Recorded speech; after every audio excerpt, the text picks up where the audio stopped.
Dekat Zah tu. Kita sendiri tahu apa benda bahayanya dekat situ. Membahayakan kerjaya aku apa benda dekat situ. Kan? Abu tu terlibat dengan apa benda? Ke macam mana?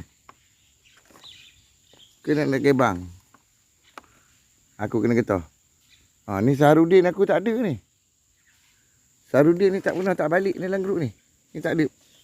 Pagi ni tak ada. Kita tengok sebelum hujan tu.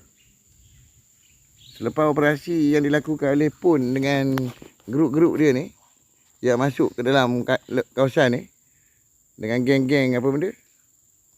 Geng-geng curi lembu lah. Geng militan Daesh ni. Untuk kontijen Pahang ni memang tak ada dah.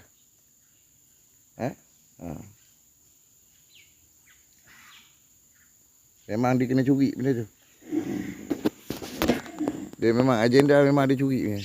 3-4 ekor juga jantan tak ada ni, jangan. Jangan dengan Saharudin tu tak ada.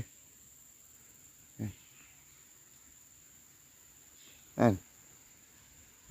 Memang selalu jadi mangsa lah grup lembu ni.